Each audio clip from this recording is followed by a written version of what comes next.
అందరికీ నమస్కారం. మన ఆశ్రమానికి ప్రొద్దుటూరు నుంచి అన్నోళ్ళు వచ్చారు. మన ఆశ్రమానికి ఎట్లా వచ్చారో ఒకసారి అన్న మాటలు అడిగి తెలుసుకున్నా. మన ఆశ్రమం గురించి తెలుసా, లేకపోతే మీరు ఎక్కడికైనా పోయారు ఎట్లా?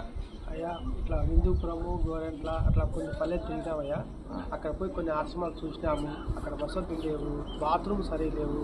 అక్కడ కంప చెట్లలో టాయిలెట్ అట్లా పోవాలనుకుంటే అట్లా తిరుగుతానికి వచ్చామయ్యా. ఇక్కడ వసతి బాగుందని ఇక్కడికి పోవాలనుకున్నాము.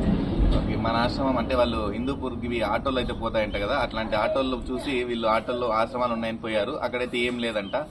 అందుకోసం అక్కడ చుట్టుపక్కల వాళ్ళని అడిగితే మన ఆశ్రమానికి అయితే తీసుకొచ్చాడంట ఆటో అతను. అన్న, ఎందుకు అవన్నీ జాయిన్ చేయాలనుకుంటున్నా ఆశ్రమంలో?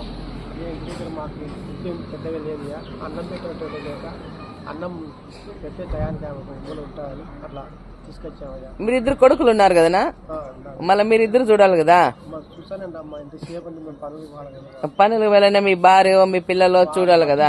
ఇప్పుడు అందరూ కొడుకులు ఉండేవాళ్ళు ఆశ్రమే, కొడుకులు లేనోళ్ళు ఆశ్రమే అంటే ఇది కరెక్ట్ కాదు కదా. మేము కానీ ఎంతమంది నన్ను చూస్తామని చెప్పు, మాకు కానీ ఇబ్బందే కదా. మేము ఇప్పుడు ఎవరు లేని వాళ్ళకి మాత్రమే చూస్తున్నాము. కొడుకులుండి మేము చూడాలంటే అది కరెక్ట్ కాదు. మీరు కానీ ఇట్లా చేయకూడదు. ఇంకా అదేదో మీ ప్రాబ్లం ఏమో నాకేం అర్థం కాలే కానీ అవన్నీ కానీ చూస్తాము కొద్ది రోజులు. అవి ఏదైనా తేడా వస్తే మాత్రము నేను ఇంటికి పంపించేస్తాను. ఇదైతే మీకు ఫోన్ చేసి పంపిస్తా. ఇంకా నిన్నటింటి మీరు ఇబ్బంది పడి చాలా బాధపడతా అంటే ఇంకా సరేలే అన్నాము. ఆమె ఏదైనా ఇబ్బంది పెట్టినా, ఇక్కడ ఏమైనా ఇబ్బంది జరిగినా ఆమెనైతే పంపించేస్తాం. అదైతే ఓకే, మీరు తీసుకొని పోవాల్సింది ఉంటుంది ఇబ్బంది లేకుండా. మాకు ఇబ్బంది పెట్టద్దండి. కానీ కొడుకులుండి తల్లిని అయితే అట్లా చేయకూడదు. అదైతే మీరు తిట్టుకునే నాకు బాధలే కానీ, ఎందుకంటే మనకు జన్మించిన తల్లి ఆమె.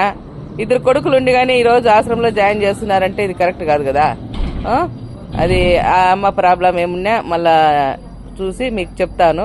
ఇప్పుడైతే జాయిన్ చేసుకుంటున్నాం. నిన్న మీరు అట్లా అన్నారని, తర్వాత మీ ఇష్టం. ఓకేనా? ఓకే.